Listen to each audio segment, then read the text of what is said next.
All right. We are live now on the Conversations That Matter podcast. Actually, a little bit early for the podcast. I set it for 10:10. So people are going to start streaming in here in a moment. But before everyone comes in, I just want to say this. The two men that I'm having on the podcast today mean a great deal to me. They are professors that I was privileged to sit under at Liberty University who are very knowledgeable about American history, the founding era, and today, what we're going to be talking about, which is the Puritans. And I'm very grateful for both of their time. We have Dr. Sam Smith, who is I think you're still the chair of the history department. Is that correct? That's right.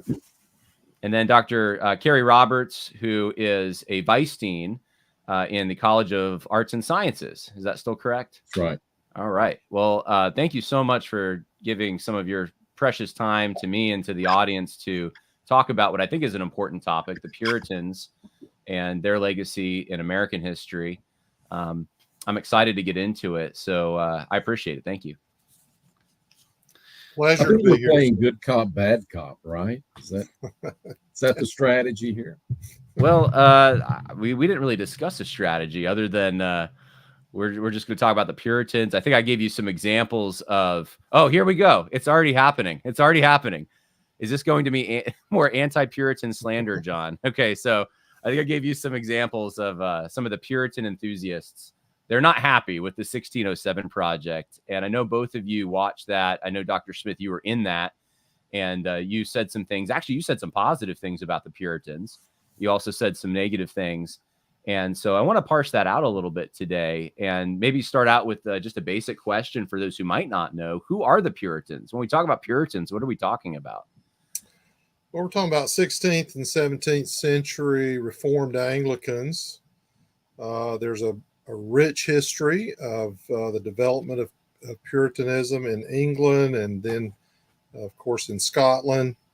Of course, Henry VIII broke with the Roman Catholic Church in the 1530s.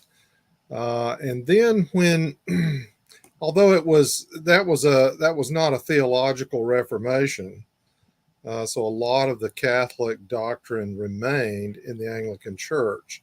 Some of that began to change after he died with Edward VI, who had a very short reign, and there was kind of a growth in these Reformed Anglicans during the reign of Edward VI. Then when Mary, Edward's sister, who was a Catholic, became the Queen of England, there was massive persecution of these nonconformists. And so really during that time period of the Marian persecutions, Puritanism really began to grow. But once Elizabeth becomes the queen, there's kind of a mediation. Let's try to maintain as much of the Catholic doctrine and liturgy as we can, and have what they called a middle way. And this was not good enough for some of these Calvinist Anglicans who had begun to see that there needed to be a different way than even a middle way. And so these were dissenters from a religious establishment. And they began to grow. They were persecuted even more. They grew there was a friendliness somewhat between the Puritans and James I for a time. But then under Charles I, there was really a resurgence of persecution of Puritans. And that's when a lot of them began to come to America. So you have English Puritanism, Scottish Puritanism, which is more or less Presbyterian, and then you have American Puritanism, which would become Congregationalism. That's kind of a short intro to the Puritans, if you will. One of the things that I've become familiar with, I wasn't as familiar with before, though, is that some people have some lines they draw. Some will say that, Puritans who came over to the United States, that original generation kept some of these ideas, but because they were compromising in the generations after that, that Puritanism ends with the theological commitments. When the commitments died, you don't have Puritanism anymore. Do you see a cutoff anywhere? Is Jonathan Edwards a Puritan? How far does this era extend? Once you get into the 18th century, historians generally refer to people like Jonathan Edwards as sort of transitional figures, if you will, from old Puritanism to something new. There's a lot of the old Puritanism still in Jonathan Edwards, though, especially theologically. And so I think the transition begins to take place in what sometimes is Perry Miller called a declension, is that when their religious ideals and social ideals could not harmonize. John Winthrop, in his famous sermon, A Model of Christian Charity, that he preached on the way over in 1630, 1629, and 30 on the Arbella, where he said, we're going to be a city on a hill. He said, we will maintain the status quo. And then there's three words a lot of people miss in that sermon, and more also. So they started out with this really high, elevated, admirable perspective, but it was unrealistic. It was something that just simply could not be maintained. Why it could not be maintained, that's a matter of debate, but it was not maintained. There was, at least, and even in their minds, a massive declension by the 1660s. You see the Jeremiah sermons and so forth. So you could say maybe the halfway covenant of 1662 would be a marking point of this declension. I don't know that there's any one place, but they began to be very distressed that they could not maintain the ideals or the ideology that they had really, invested in. Well, I think it might be profitable to explore that a little bit. The difference between, what did you just say, their theology and then their social views or their expectations. What was that tension? What were they hoping for that was unrealized that set them up for failure in your mind?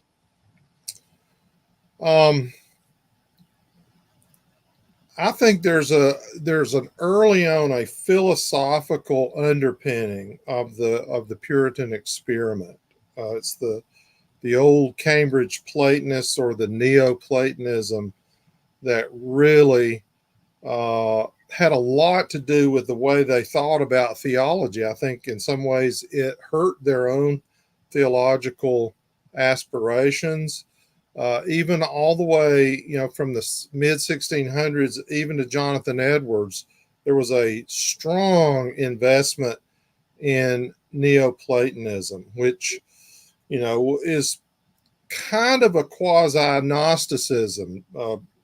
Plotinus was a 3rd century Greek philosopher who kind of resurrected Plato's ideal and ideals. And the idea was this union back to the origins, back to the soul, spirit over matter. Very Gnostic, even though Plotinus, strangely enough, wrote against the Gnostics. He had a lot of anti-Gnostic views, but really Neoplatonism was a type, in my opinion, of Gnosticism.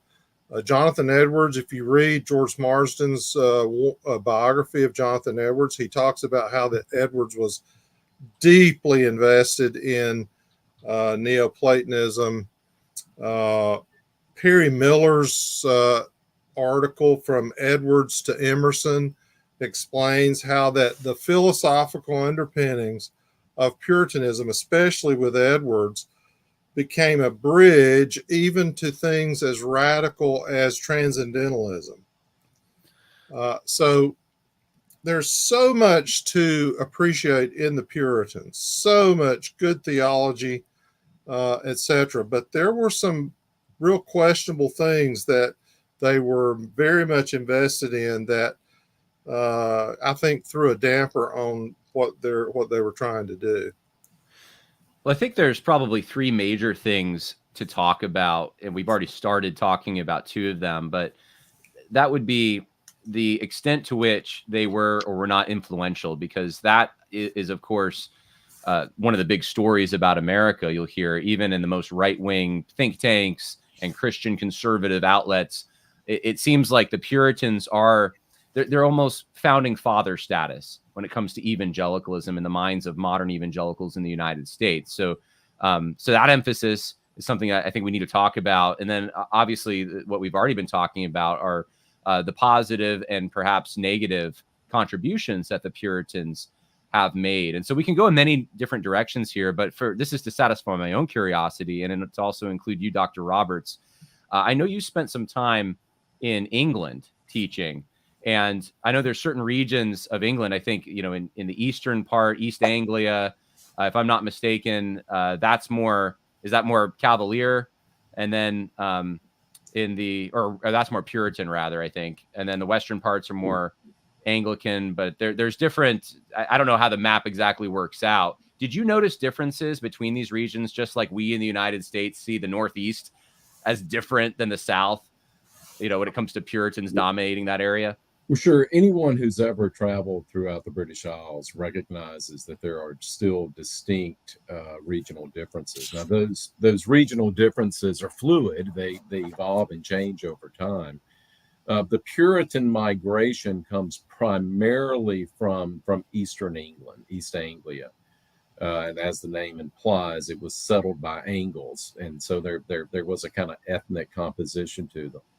But it was not only from that part of England where New Englanders came from. They also came from the far southwest of England, south of Wales, from Somerset and Dorset. And those areas were where the woolen industry was most prevalent at the end of the Middle Ages.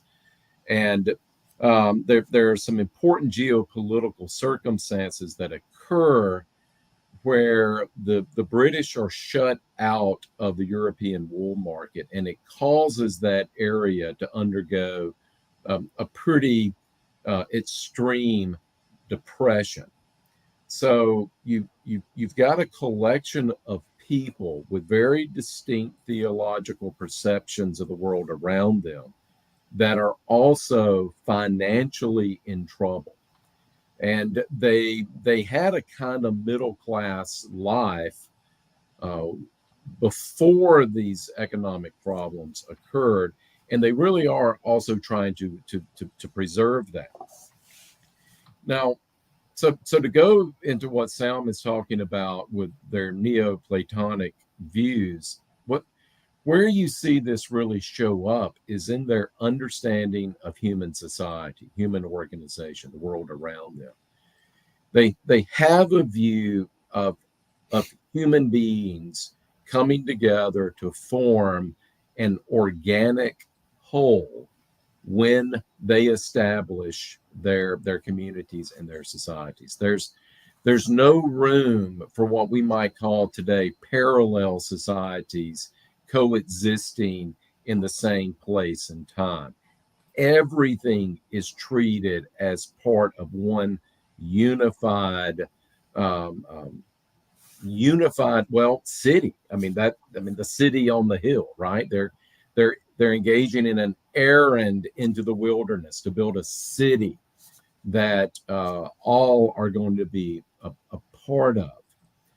Now, there are a lot of good things that come out of this, John. The English philosopher and historian David Hume was one of the very first to notice this. Now, Hume had very mixed views on the Puritans. He called them gloomy enthusiasts. Enthusiasm being the term used in his day for basically what we mean by evangelicalism today. But Hume recognized that what the Puritans were introducing to English society was a kind of consecration of common life. And this is coming out of the Reformation. It's an opposition of the medieval Catholic view of how we organize human society, and that there's this kind of great chain of being.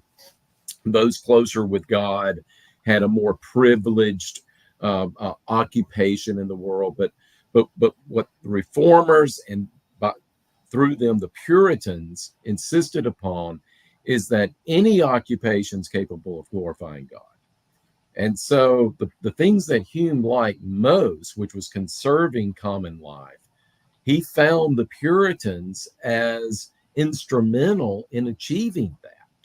So that common life is capable of pleasing God and glorifying God just as much as kind of a churchly life might have been previously. So that's a very powerful thing, and it's from this that David Hume argued very early in the 18th century that the Puritans were one of the key driving forces to capitalism and the development of commercial habits, commercial virtues, and the kind of material wealth that capitalism is going to be bringing to the world. So this is part of Max Weber's thesis, right? Yeah. But Hume is a century ahead of Weber. Right. That's how, yeah, I didn't realize Hume had written about this as well. So you have a more commercial interest than developing in New England. And just because I know you were in England teaching, I mean, do you see the cultural differences too when you were there? Were people from these regions that had been Puritan different than regions where there was a more of a Cavalier stronghold in the way that they interacted with you, or does that pretty much disappear by now? I didn't necessarily. I mean, I have taught things in Britain, but I mainly went to school there. Oh, so I see. Okay. I went to college in South Wales. And that was illuminating to me. I came from Mississippi. I wasn't really a country boy. I was more of a suburban boy, but there was no suburban Mississippi. It was all kind of country in the 1970s when I grew up. But I go to Britain and go to South Wales for school, and I immediately saw those cultural differences. Immediately. I couldn't figure out why I was getting along with the Welsh students and the Irish students, and even there was a stray Scot here and there. I got along really well with them. And I got along really well with other American students from other parts of the South, notably South Carolina. But I didn't get along with people from parts of London, from the Midlands, from Eastern England, any more than I really got along with Americans from that strange place John called New York. So it struck me that this is how I actually became interested in history, because it raised a lot of questions in my mind. I thought we were all the same. I thought we were all committed to liberty and individualism. I never really fully understood cultural differences until I was put in a place where I had to understand it. And that raised questions that were historical. I think I have a similar experience, not being in England, obviously, but in the United States, having so much of my family from Mississippi, where you're from, all around, Meridian, Hattiesburg, Jackson area, and going down there for the annual family reunions and contrasting that with the life that I had in upstate New York and how different the people were. And I think most people in the United States, if they've traveled, if they've gone to school somewhere that they didn't grow up in, they interact with other people. And there's a reputation that we have in New York and New England for asking questions like, what do you do for a living instead of where are you from? It's different in different regions, and valuing someone more based upon commercial values. How much do you make? What's your socioeconomic status? The New York City's bustling, energy that some people like, some people don't. But these are all just some of the things. It's the tip of the iceberg of the things that make, I think, more of a Puritan-dominated area different than, let's say, a Southern or Appalachian or even some of the Western areas. And that has, I think, intrigued a lot of people who have watched the 1607 Project, who have never heard anything critical about Puritan New England before. And they've heard a few things. I thought it was fairly mild, but for some people, if all they've ever heard are really positive things from the Christian industry or from, conservative American history textbooks, they start realizing their own experience doesn't quite match that. They want a story to explain why are these regional differences there. And I think the 1607 Project gives an explanation that has been there for a long time, just maybe not focused on quite as much in recent years. And I don't know what the alternative stories are. Essentially what I'm saying is that the Puritans set up a society that was just different. And those differences even manifest themselves today. Would you agree that those differences, that the effects of them are still felt today, hundreds of years later? I mean, is that possible, just as a historian, that we're the products of our great grandparents? Well, I'm going to remember we're playing good cop, bad cop, so I'm going to let Sam. We are okay. I'm going to let Sam explain all the merits there. I didn't know. Wait, so who's the good cop and who's the bad cop? I'm unclear about thought this. Sam was the good guy, right? He's more Puritan than I am. But he's got a beard. You can't trust people with beards. Yeah, that's true. Now, so their influence is felt today in a judgment, an assumption I'm going to make. I'm guessing. I bet most of the folks that you're surrounded by who love the Puritans, I'm just guessing, John, but I bet they're Reformed Baptists. Is that the case? Yeah, there's some Presbys in there too, but mostly, yeah. But mainly Reformed Baptists, and right? from the South, ironically. In my experience, yeah. So, I mean, Baptists in the South came out of New England Puritanism. I mean, it was New England missionaries that went first to Charleston and then to other parts of the colonial South, like Virginia, that set up the first Baptist churches in that region. And so there is a long-standing connection between Baptists in the South, notably Southern Baptists, and the Puritans. That connection was kind of lost around the turn of the 20th century, but it was really regained with gusto starting in the 1980s. Interesting. Okay. Can I jump in here? Please. Talking about the differences in the regions, I mean, two books that everybody should read, and John, you know what I'm about to say, Albion Seed by David Hackett Fisher. He shows these differences in the different regions. He shows how Cavalier culture comes into Virginia after the 1640s. Not really in 1607. Those early settlers in Jamestown were more from East Anglia than Southwest England. But he shows the transition from Southwest England to the Chesapeake. He shows the North Midlands in England to the middle colonies like Pennsylvania. He shows East Anglia settlement into New England, and then the borderland regions in the backcountry south and up the Appalachian, and shows that there are distinct cultural differences, folkways, if you will, that can still be seen today, and even can be seen in the way people vote, the way people build their homes, the foods they eat, the way they say things. Nobody mistakes me as someone from Boston. Right. And so there are unique differences, and that is something I think that should be celebrated, not to try to homogenize everything into one kind of New England founding. Listen, I do not discount the important role that the Puritans made in America's founding, but I would not want to lift it higher than it should be either. And that is what has been done, I believe, by a lot of historians, a lot of well-meaning theologians. Look, New England is a derivative of Puritan culture in many ways, sort of a secularized Puritan culture. And most people think that this is the centerpiece of American history.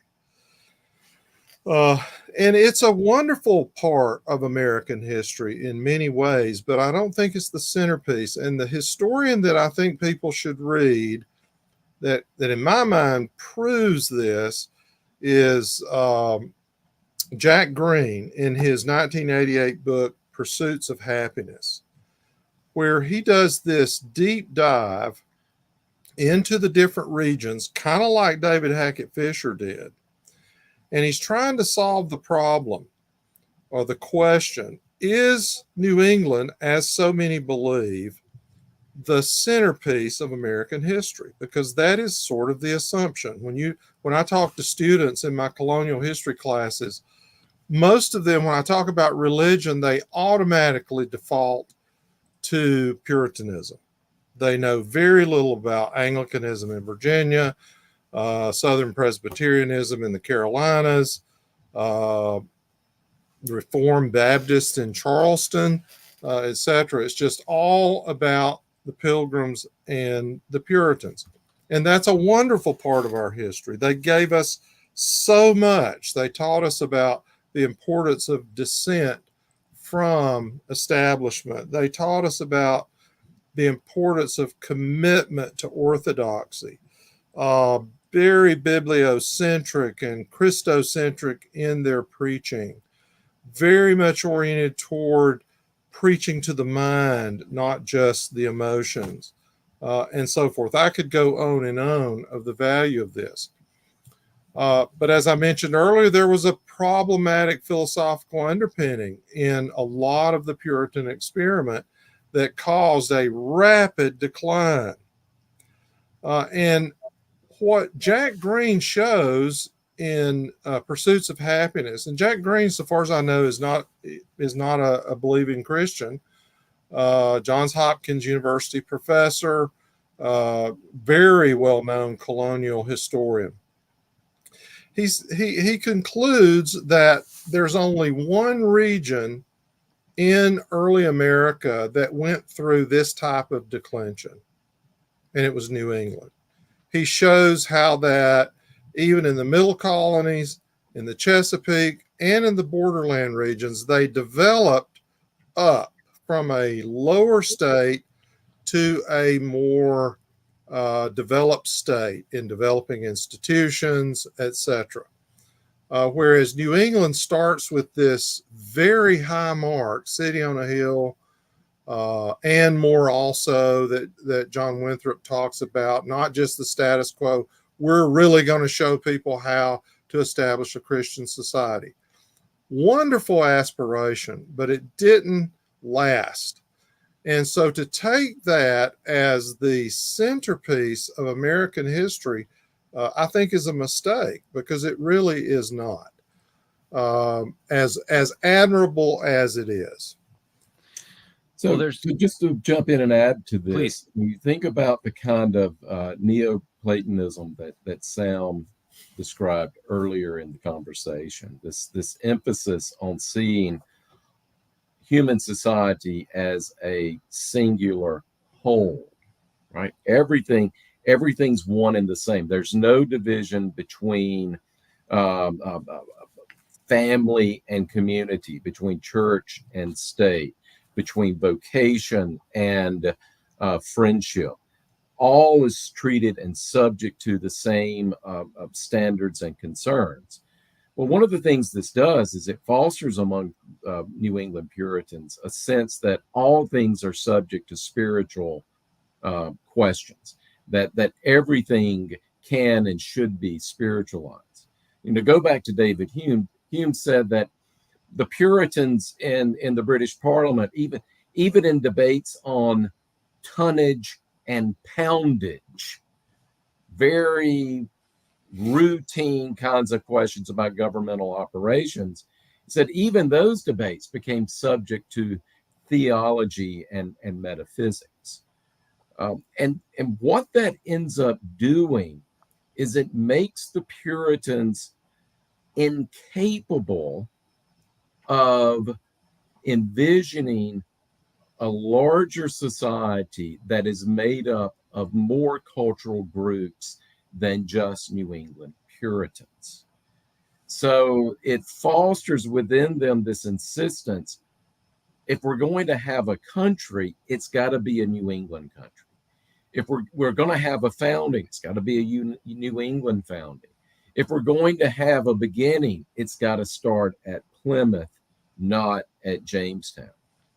So this inability to understand the complexity of society fosters an inability to understand the kind of transactions and the transactional relationships needed to create a country like the United States.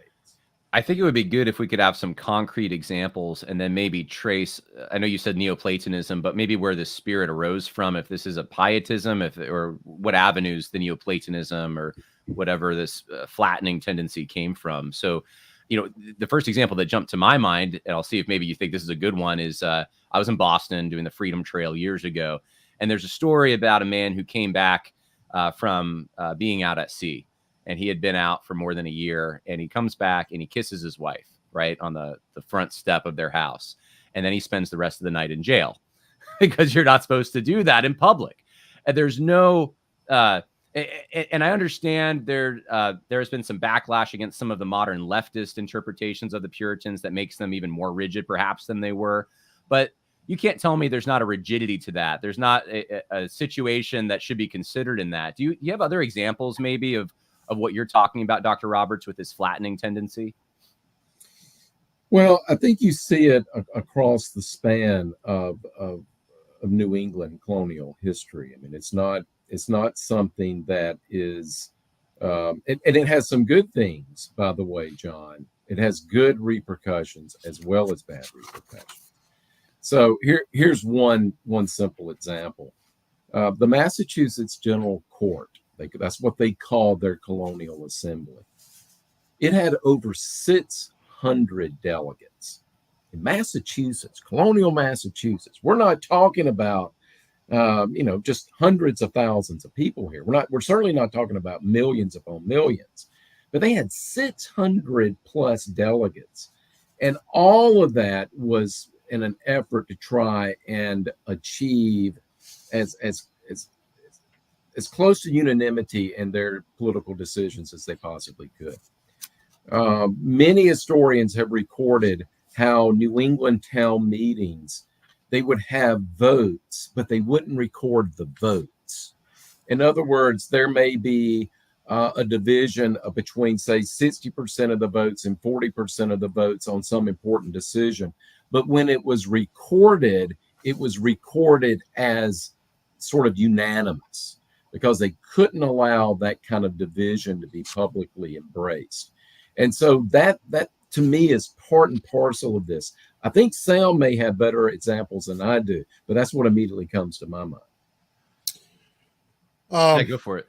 I've always tell students the funny quotation from H.L. Mencken that Puritans are people who are worried that someone somewhere may be happy. Now, of course, that's I laugh at that, but that's a caricature that's not really true.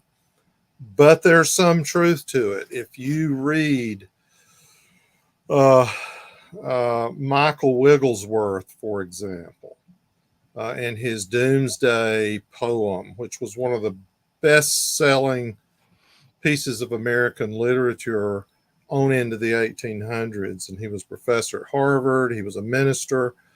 He was asked to be the president of Harvard. So Michael Wigglesworth is not an outlier Puritan. He's very much a mainstream Puritan, but he really, if there was ever a Puritan who was a killjoy, it was him.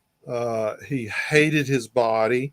He constantly wrote about how much he hated, can I say it? He hated farting because it was a sign of his own degradation and sinfulness. He hated when his wife was struggling in childbirth. He was more thinking about what this would teach him spiritually rather than, his wife or the care for his wife. And one of his children who was close to death, he was musing over, what is God teaching me? It was very self-centered in many ways, very foreboding and melancholy. Now, some may say, well, Michael Wigglesworth is an outlier. I don't necessarily think so. He was a highly respected Puritan preacher and leader. And I could give you many other examples. Thomas Shepard during the Antinomian controversy, a heresy hunter par excellence. I think if you look at the Antinomian controversy, not to defend Anne Hutchinson in some of her views, but the way they conducted those trials, the church trial and the government trial against Anne Hutchinson, really reveals this, what has maybe become a stereotype of Puritans. So, yes, it is a stereotype. Yes, they were probably a lot happier than most people realize. But when you read the Puritan sermons and you read a lot of Puritan literature, especially New England, I'm not talking as much about the British Puritans here as the New England Puritans. There's an orneriness, there is a precisionist that is, at least in our modern minds, very off-putting. That's not to take away, the great things that they did. Look, I tell people reading the Puritans, studying the Puritans is like eating a pecan. You have good in the pecan, but every once in a while you come across a shell and you have to spit it out. And that's what historians have to do. They can't get locked into a one track. These people are all good. These people are all bad. I apply the same standard of critique to people like R.L. Dabney, James Henley Thornwell, as I do to Jonathan Edwards. I find great things in both, and I find problematic things in both. I think that's the way. If you're going to approach these subjects, you have to treat it that way. There's more to the Puritans than just sermons. Yeah. You're right.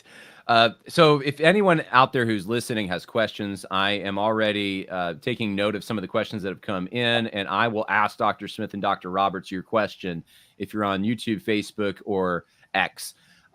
Dr. Smith, Dr. Roberts, I was going through this transition probably when you first encountered me as a student and questioning some of the things that I had absorbed from the Puritans. And I know one of the things that started me on this track was reading that Richard Weaver essay, I think it's The Two Diarists, where he compares Cotton Mather with William Byrd and shows that even though William Byrd has many faults, as you said in the documentary, Dr. Smith, Cotton Mather has this navel-gazing tendency, this perfectionistic instinct that really makes his life somewhat miserable. And I recognize that in myself. And I was reading Thomas Watson and John Owen and some of these guys that have really good things to say on some things, but I noticed the effect that too much of that had on me, and I looked an awful lot like Cotton Mather, and always assessing myself and trying to make sure that I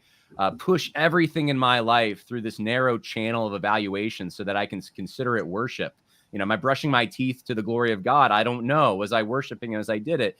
And this overthinking tendency, that to me is maybe the negative part of it. That's that pecan shell. Is that what you're talking about, Dr. Smith, when you talk about the pecan shell there?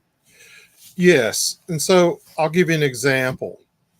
One of the big problems I have with Puritan theology, there are exceptions, is the doctrine of assurance. There's so much precisionism. If you read William Perkins or Thomas Brooks or Jonathan Edwards' Religious Affections, there's such a high bar, a higher bar, I believe, than Scripture allows for, helping people with assurance. Here's the odd thing. Puritans have some of the best counsel you can read. For example, read J.C. Ryle's book, Holiness. He has a chapter there on assurance, and he has a lot of quotations from different Puritans on how to help people who are doubting. Wonderful stuff. So Puritans have great literature on how to help people who are doubting, but the reason they talk about this so much is because in their preaching on salvation, they conflate sanctification and justification to such a degree that reasonable people can never reach a sense of assurance in their faith. I think there's a major problem in Puritan soteriology on the doctrine of assurance. And I would say read David Inglesma's book, The Gift of Assurance. He's a Reformed preacher. I disagree with his idea that assurance is of the essence of faith. I don't believe it is. I believe the Puritans are right on that. But he does point out this massive problem with assurance in the Puritans. Charles Hodge, in his Systematic Theology, points this out as particularly a problem even with Jonathan Edwards. And so that's one area I think that there needs to be some rethinking on and evaluating. Joel Beakey, in his book, The Quest for Full Assurance, addresses this in a very comparable way and a very competent way. I feel like he comes short on some certain things, but the reason there's a problem with assurance of salvation, I believe, even in Reformed circles, is because they're so invested in this morphology of conversion that comes from the Puritans, and I don't think it's healthy. And it continues to affect contemporary evangelicalism today. It comes from the Puritans. Oh yeah. Well, John Piper was my inroad, I think, and maybe the Gospel Coalition. Well, I wasn't too big into that, but in quasi 2010, when the Young Restless Reform movement was starting, every Reformed evangelical conference I went to had Ye Old Bookstore, with all these Puritan works under a 10 or something. And I thought that's just what we're supposed to read. And that was a big part of the diet. But, going back to what you were saying, Dr. Smith, about this you didn't say perfectionistic tendency, but this conflation between justification, sanctification, and having assurance problems. One of the things that I know many have pointed out with the Puritans is, and Brian McClanahan even says this is original cancel culture. I don't know if that's true, but they wouldn't celebrate Christmas. They wouldn't wear wedding rings. They wouldn't really read Greco-Roman literature much. That was more of a Southern thing, and because that was pagan. And so they wanted to excise all these things and filter out to get purity, as the name Puritan implies. Is that because, or partially because, there was a search for authentic salvation, and this is how you measure it, with getting rid of all these potential vices and stumbling blocks? I think that's part of it. I think they so focused on evaluating where you are in your sanctification, you are truly justified. If you read John Piper's Future Grace, he does essentially the same thing. And I think it has really hindered a lot of people. Look, if you look at Northampton, Massachusetts, during the time of Jonathan Edwards, Edwards talks about how so many people, he's kind of baffled that so many people are doubting their salvation. It reached a level of neurosis. There were people who were committing suicide. And I say the last thing you want to do if you're not sure of your salvation is to commit suicide. Yeah. Jonathan Edwards' own uncle, Joseph Hawley, slit his throat because he could not resolve whether or not he was truly converted. You can read. I read an account of a Puritan woman who was so fixated on the question, "Am I elect? Am I not elect? Am I a Christian? Am I not a Christian?" Couldn't stand the uncertainty. She had to know one way or the other, and actually threw her infant baby in a well just to prove to herself that she was damned. Now, there's a lot going on there, to be sure, other than just bad theology. Yeah. But it's an example of the problem, I think, that came with some of the Puritan theology. Yeah. Well, and the puritanical approach to life, I mean, that was not limited to the Puritans, and it was in many ways most common among Quakers. A lot of what we think of as being puritanical about alcohol, about sexuality, about various types of vice, applied much more appropriately to the colonial Quakers and other pietistic sects than it did to the Puritans. The issue, though, and Sam has so clearly explained, is that the Puritans become deeply self-destructive as a result of these kinds of theological perspectives. Well, there's a lot of questions coming in, and I want to get to some of these. I have a lot of my own, and we don't have the time, obviously, to go through all of them. But along those lines, Judd Saul asks the question, what about the embracement of pietism? You just mentioned pietism, Dr. Roberts. Were the Puritans pietistic? Is that an issue with them? Maybe that's a good thing. I don't know. What do you think? Well, Sam is the expert.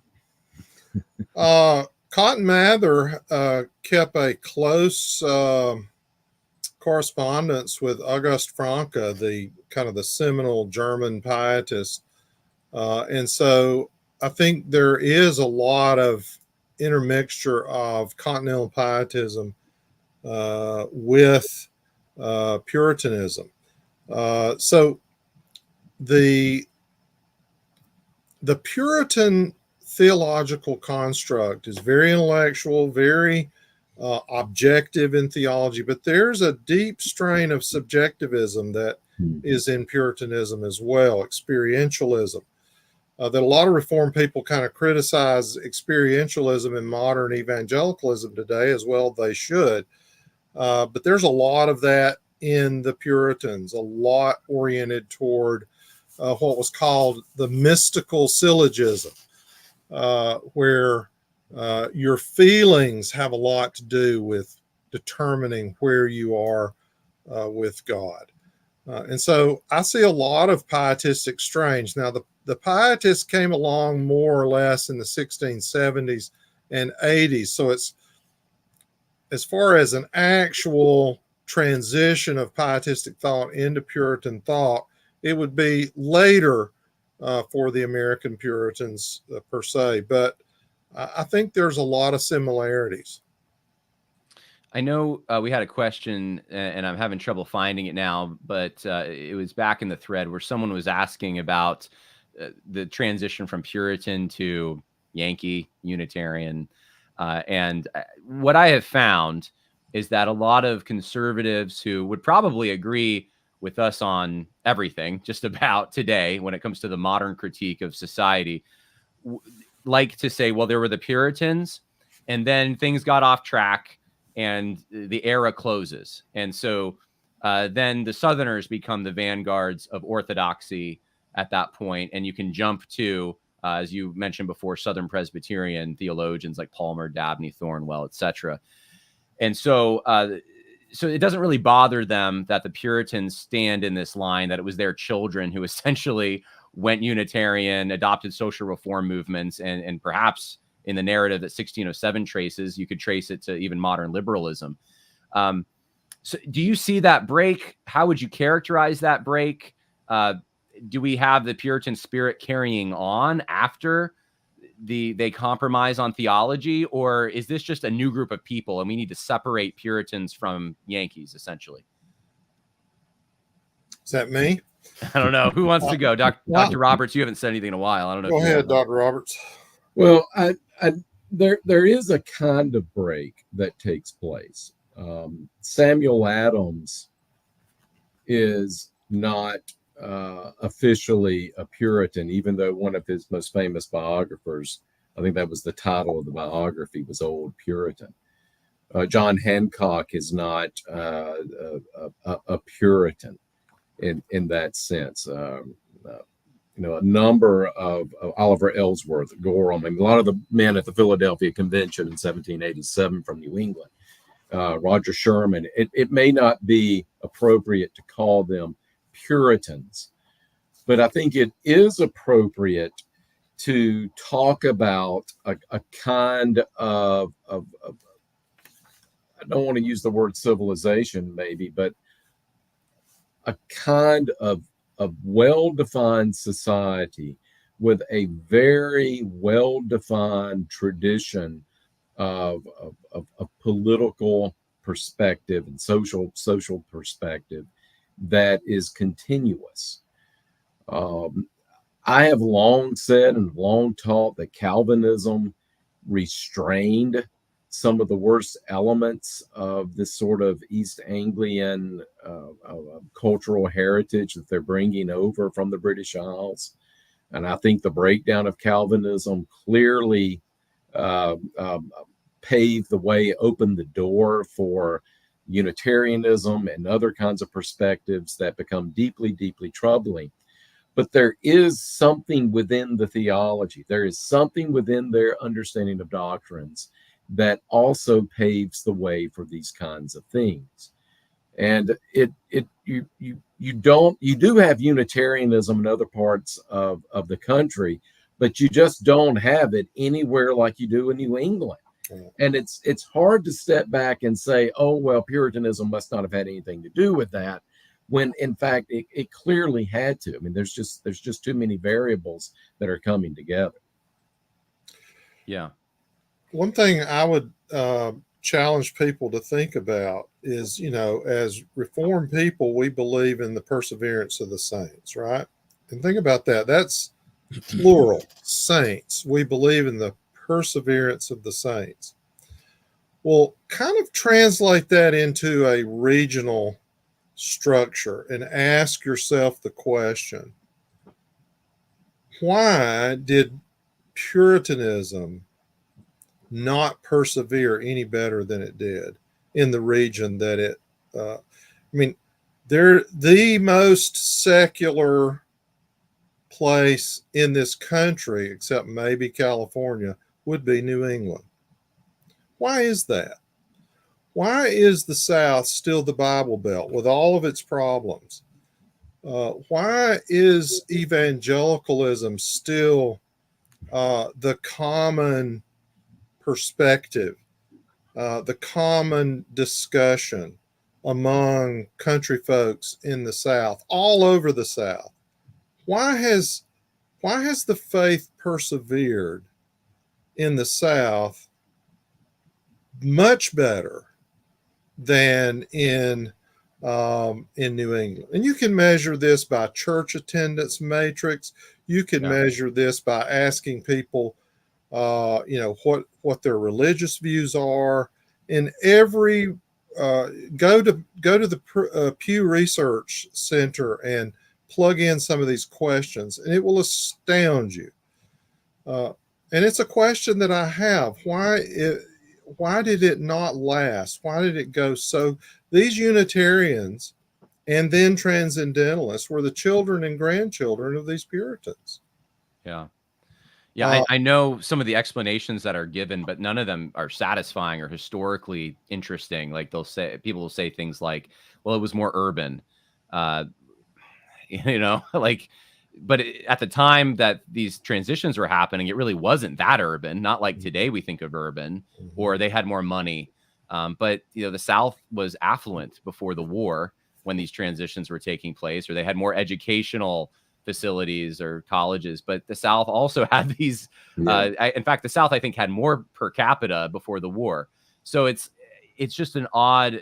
We're trying to grapple with this, and it doesn't seem like there is an explanation that works. Well, part of it is because New Englanders, and I'm borrowing here from Miles Smith at Hillsdale, who's been doing a lot of work, a lot of really good work. You need him on your podcast, by the way. Okay, I'll write it down. He also does some teaching for us here at Liberty. Part of it is that the Puritans in New England had to build a lot of institutions from scratch. And that is different from the other colonial groups that are coming in. They're much easier for them to transplant institutional arrangements, even though there are a lot of problems with it. They're much more interested in transplanting existing institutional arrangements than New England Puritans were. Now, this is for the Pilgrims, but I think it equally applies. Remember, they were on their way to Virginia. They get blown off course. They create the Mayflower Compact because they believe there's not going to be anything there when they arrive. So they have this disposition right from the start of building new things based on some other kinds of standards that they are deriving philosophically, spiritually, biblically, a variety of different things. But they're having to create new stuff. It's hard to imagine the Puritans enduring very long in those areas where institutions were already in place. And there are examples of this. There are Puritan communities around the other colonies, and they just don't survive very long at all because they don't have a blank canvas, so to speak, in which to create these new things. And that is something that becomes a very powerful part of their culture. They really are able to build a city. Whether it's on a hill or not, I guess, is open to debate. But they are city builders. So they have a what would you call that? Not totalitarian. I'm trying to think, like a concentration mindset, trying to get everyone together. Yeah. What would be the word for that? Yeah, it's the difference between fearing centrifugal or centripetal social forces. And this is a big difference between New Englanders and the rest of Americans. In New England, they are petrified of centrifugal force, of society always spinning apart. And so they're constantly trying to rein people in. In much of the South, they're fearful of centripetal force. They believe human beings are constantly coming together and crowding each other out. And so they're always looking for ways of expanding. So as I've often argued, the core of the Jeffersonian political tradition is using government to keep people apart, whereas in New England, the central tenet is using politics to bring people together. And we can see, I guess, centralizing tendency. I'll just use that word. That's still very much part of the New England. I live here. I saw COVID, the difference between Virginia and New York when I would come to visit. And it was night and day. I mean, it was a completely different way of handling that problem. Where in Lynchburg, you go to the Walmart at the peak, you probably remember this. Half the people still don't have masks and no one's checking. Yeah. And right. New Englanders, it was so different in New York. New Englanders have a harder time living under true federalism than just about anybody. Yeah. They just don't get it. It's very difficult for them to understand the importance of federal arrangements because everything is solitary. And I think this, to me, is what's most troubling today when people begin to idolize the Puritans. And there are a lot of good things about them. I read Puritan sermons. I do so because I think it's a good way of developing humility. And I believe humility is a Christian virtue it's one that I really struggle with. And the Puritans often kind of ground me, bring me back to reality. But I think one of the problems we're seeing in contemporary conservative circles in America today, and have been for a better part of a generation, is that in our resistance to the way people have used ideology to politicize all things. We have found it too tempting to go to the Puritans or go to Dutch Reformed folks and try to spiritualize all things somehow as the remedy to the politicalization of all things. And this is not a path forward. This is not going to end well.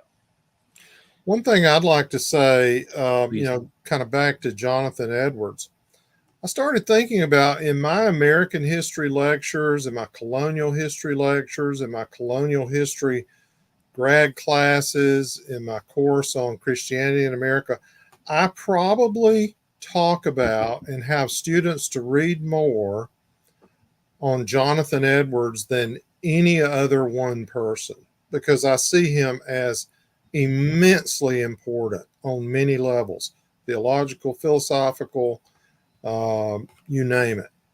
I spent, Liberty paid my way for 6 years to go to Yale Divinity School and study with the Jonathan Edwards Summer School, which was an outstanding experience. One of the things I've noticed in my study of Edwards and reading other people who read Edwards and going to these classes at Yale Divinity School, the Reformed guys who went were the least likely to say anything critical about Jonathan Edwards. It's almost a heresy with people to critique Edwards and say, no, Edwards is wrong here. With some people, it's almost, to me, I've always thought that John Piper kind of lifted Jonathan Edwards to such a pedestal. It was almost like he was the fourth member of the Trinity. And this is from somebody who really loves much about Jonathan Edwards. But if you can't be critical of anybody, no matter who they are, and I don't mean overly critical, I mean look at them with a careful eye and evaluate what they're doing. If you can't do that, if you're not doing that, then you're making a mistake. So R.C. Sproul used to say that Jonathan Edwards was the most important American. Wow. All right. So you guys have been both very gracious with your time. Thank you, because we've been going a little over an hour now. Do you have time for a few questions? Sure. All right. So, and comments. So this is a comment, encouraging comment, that NE, I don't know, these are the initials, I suppose. I appreciate the counterbalance perspective that you provide in your subject curation, John. I was also raised with a mostly glorified view of the Puritans. And of course, Levy stopped by to say, hey, Dr. Smith and Dr. Roberts and John. Hey, Levy. Let's see. Okay, so this is more of a critical. Big Yehuda. I can't get over some of these images and avatars. I love the Abbeville Institute. My problem is blaming Unitarianism and liberalism in general on the Puritans. I think we already covered that. Do you have anything to add? Well, Yehuda, where else does it come from? I mean, there is a kind of Socinian heresy in the way the Puritans understood human society, and that paved the way for Unitarianism. I mean, it just doesn't blossom anywhere else. And you see the same thing with other groups. A lot of religious movements eventually secularize. Pietism the same way. And in some ways, the New England culture is a very leftist, and I know that the old Puritans would not approve. I understand that, but they helped produce, I think, a society that was overbearing, centralized, and these Unitarians were the children and grandchildren of the Puritans. And it's not to lay blame. I'm not about laying blame here. I just want to understand how things develop. And that's the way history works. History is very messy, and it has all kinds of points of complicated areas to try to figure out. And that's all we're trying to do. Yeah. Sword Against Chaos says, I'm proud to have supported the 1607 project through my support of the Abbeville Institute. Thank you, Sword Against Chaos. And Gilbert Nicholson asks, can you ask your two guests if the Celtic thesis of University of Alabama historian Grady McWhiney, is it McWhiney? McWhiney. And Forrest McDonald, which promotes that most Southerners are of Celtic origin, is relevant? Is that relevant? Well, they're not mostly. I mean, you could make the argument there are more Scots in the American South than in Scotland. I mean, the prevalence of Celtic people settling the colonial South is kind of obvious. But what we think of today as the American South, Southern culture, Southern traditions, is not entirely Celtic. I mean, there are many other traditions that come together and fuse to produce what we consider to be Southern cultures. So it's not just the backcountry where Celtic peoples typically settled, Scots-Irish people typically settled. It's also the Low Country. It's also even some early urban areas. And there are Germans in South Carolina that played a role in creating that culture beyond just the yellow barbecue sauce. So right. It's much more of a fusion of things in which there are significant amounts of Scots-Irish and Irish people playing a role. Donald Trump's Scottish mother is probably the most important part of his life and in understanding his politics. I think you're the only one I've ever heard say that. Yeah. Donald Trump is a Scots-Irish politician. And that kind of populism is very much a part of it. All right. Well, next question is, are there any examples of joy, playfulness, or mischievousness? From Nate Towers. Dr. Smith, did they ever have fun, the Puritans? Did it happen? Well, I'll go to the mischievous part. If you read The Bad Book Affair with Jonathan Edwards' church, where these young men were reading things they shouldn't have been reading, and they were making fun of young ladies in the church. And it's something, and Edwards, in my opinion, didn't handle that very well. But that would be an example of that mischievousness. I think there was plenty of joy among the regular Puritans. I don't see a lot of it in a lot of the ministers, but I'm sure there was joy there as well. I think they took the ministry so seriously, can be a very good thing, that when we read their sermons, we don't see the joy of everyday life. I think Jonathan Edwards had a wonderful family life, had a wonderful marriage, had devoted children. So I'm sure there was much joy in that home. So we only know what we can read and see, and when you read the sermons, there's joy there, but boy, there's a lot of dour things there too. So yeah, they had a lot of kids. I mean, I know that there are exceptions, but people who have families that large, they're joyful. Yeah, there is marital joy. Well, here's a good question that comes off the heels of that one. You may have addressed this before I started watching, but was the pessimistic outlook of the Puritans partly or mostly responsible for the church losing its sway and influence in New England? I'm not sure what he means by pessimistic outlook. There was a very positive outlook to start, but it went down pretty quickly. Yeah, but the Puritan child rearing methods and tactics, which they claim to have derived biblically, definitely played a role in their children, grandchildren, and great-grandchildren rejecting their overarching Calvinist theology. Noah Webster is the best example of this, the guy who wrote the dictionary. Webster's father and grandfather were pretty strong Calvinists, and he totally rejected them. And he's repeatedly talked about how terrible they were as fathers, and rejected the kind of punitive approach that they took to his child rearing. That's fascinating, and we don't have time, obviously, to get too lost in this tangent, but I've noticed, I don't know if you've seen this on a personal level, some of the families that I have known personally who are very punitive, very strict, the homeschool, we wear the long dress, the whole 9 yards, right? I have seen more children rebel and become social justice warriors from those families than I think any other demographic in my experience. I'm just telling you my experience. I'm the messenger, but I don't know if you've seen that too. It's an odd.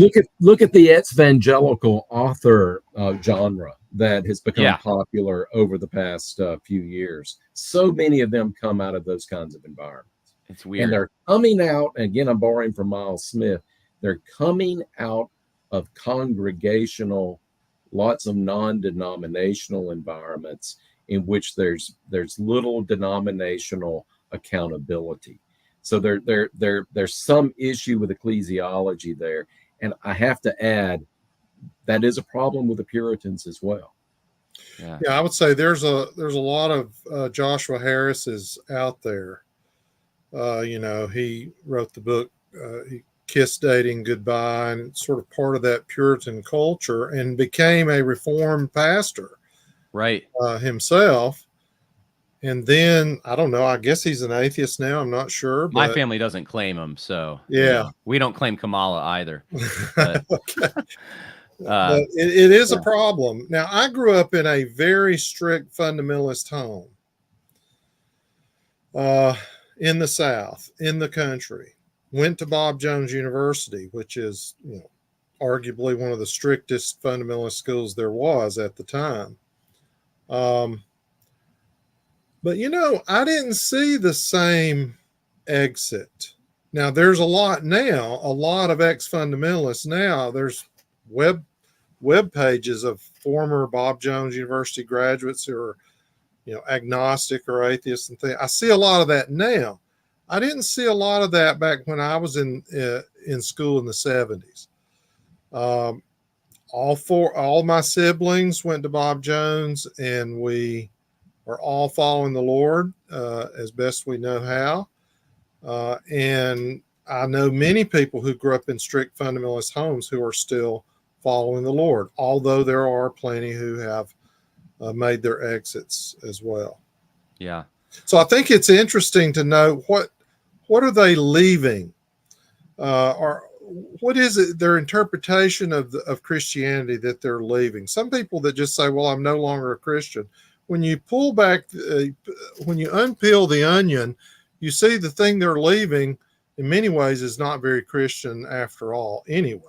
Right. Well, Sam, would you not also, and maybe you'll disagree with me, would you not also say this kind of trajectory out of these churches is very similar to the trajectory of people out of Puritan churches?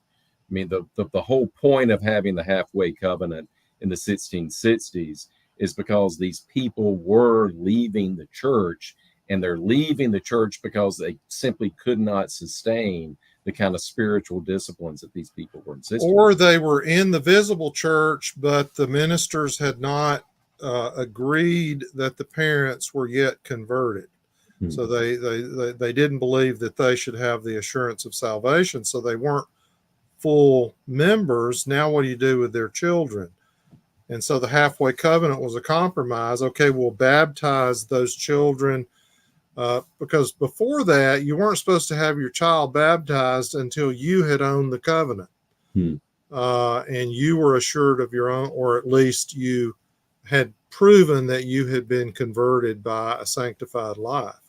The halfway covenant was more a preservation project than a purity project. And that's why I see it as one of those signposts of declension. We have a question. Oh, actually, this is a nice statement. Annie wrote back and said that up until now, he did not have the language to refute the kind of my words, not yours, self-loathing moral perfectionism. So he's grateful for your words. And then, of course, Jake Starbuck apparently showed up in the chat. He must have heard we were doing this. And he paid $5 for this question. Wow. All right. So it's Hobbes, Bodin, and Rousseau. Did I say it wrong? What is it? Bodin. Okay. And Rousseau versus Aristotle and Althusius. Or put another way, the worldview of the French Revolution versus the medieval West. I'm not intelligent enough to understand this question, so I'm hoping one of you is. Well, look, I honestly, I don't understand why people look to the Puritans as a political path out of our contemporary problems. I mean, it seems to me that a lot of folks who are doing so, they like some of the laws that the Puritans passed in New England. Today, these are folks who, you know, they want to outlaw pornography. They want to certainly outlaw abortion. They want to make divorce more difficult to achieve. And there's so much there that I would agree with. But there's no reason to go to the Puritans for this. I mean, there are plenty of other colonies. There are plenty of other Christian traditions that did much the same thing as far as sumptuary or moral laws were concerned during that period of time. I think the concern that I have with folks who are drawing their inspiration from the Puritans goes back to what we were talking about at the beginning of the conversation. There was an inability to understand the complexity of human society and associations. And we have always had culture wars, John. My goodness, we've had culture wars from 1607 forward. In fact, there may even be something about the geography of North America that makes culture wars a kind of a part of our soul. I mean, indigenous Indians were having culture wars before European settlers arrived. We've always had this. And the key is to ensuring that we have political arrangements that allow people to live in tranquility with each other. And just like in the founding era of the 1780s, that requires federalism. It requires a certain kind of acceptance, even of those things that we may despise. But if you see human society as a singular whole, it's impossible to have that kind of acceptance, that kind of tolerance, that kind of accepting love, if I can even use that phrase. It makes it impossible to live with each other in a tranquil environment. And the most important conservative principle that we should be after is tranquility. And it is probably the most obvious Christian statement in the United States Constitution's preamble. That was a good thought. I don't know if you want to follow up, Dr. Smith, on that. Yeah, I would say Jake mentioned Althusius. Yes. You know, a reformed political thinker who some have referred to as the father of federalism. Now, there's some early on really good political things that take place in New England. So I'm going to say some good things here. If you read Michael Winship, a professor at the University of Georgia, and who is one of the leading scholars of Puritans today, he wrote a book called Godly Republicanism. He has a new book called Hot Protestants. Now, he goes too far in kind of showing the Puritans as, you know, these early founders, I think. But he does show with Godly Republicanism that when you combine the Massachusetts Bay Puritans with the Plymouth Separatists, you do see a very unique development of government that establishes the value of dissent, that establishes the value of the consent of the governed, that edges away from establishment, that establishes concepts that would later develop into concepts of liberty, i.e., Samuel Adams, John Adams, who would be recipients of these things. We should not discount a lot of the wonderful concepts of liberty that come out of New England. The thing we're trying to say, though, I would say, and I'll speak for myself, John, you can correct me, at the 1607 project, is we're not here to just call out the Puritans and say they're bad. This is not about bad or good so much as we're trying to say to people there needs to be a reset, because people like Carey and I, who have studied academic history for much of our lives, we've seen the historiography of how New England has been elevated to this status that is beyond reality, and that we're simply calling out the more fanatical spirit, I think, that emanated from the Puritan mindset, which is a mindset of control. And we're simply saying there's been a much too long neglect of the role of Virginia, the role of Cavalier culture, the role of Celtic culture, the role of the many other cultures that develop, that make, that focus on the habits of life, not just this one ideology of Americanism, this idea of America, but on the ground realities of what is America. That's really what we're trying to do. At least that's my motivation in the 1607 project. I agree. I think that's actually probably a good note to end on. We still got questions coming in, but we're pretty much out of time. Are they paying questions? Are they? No, they're not. They're free questions. So sorry, guys. You got to pay next time. If they pay, we'll go in and answer the questions. Well, that's very Puritan of you. So I just want to say in closing, because I had such a great experience at Liberty University studying under both of you, as well as many other great members of the faculty there. If you would like a history education, Liberty University offers undergraduate, graduate, and now PhD. Is that residential, or is that just online, the PhD? It's just online. It's the only PhD in history in the United States. And we just launched the only PhD in English in the United States. And, you want to learn more about the Puritans, you want to study the Puritans, this is a great place to do it. Yeah. So check out Liberty University online. I know Dr. Smith, Dr. Roberts would be glad to give you a warm welcome if you stop by the department to check it out. And I don't know if Dr. Smith still has the big deer on his wall, but he'll tell you the story about that and the pictures in his office and everything else. And I named him after Reformed philosopher Gordon Clark. So, man. And the other thing, I'm slipping here, but obviously the reason we did this, I want people to go check out the 1607 project. And you just, I think, beautifully encapsulated why we made this, Dr. Smith. And it was a communal effort. Not that we're in a commune, but there's people from all over the country who felt similar to what you just said, that Virginians have been left out of the story, and we need to be, that needs to be a centerpiece of the American story once again. So check it out, 1607project.com. Thank you, Dr. Smith and Dr. Roberts. Appreciate it. Thank you. It's a pleasure.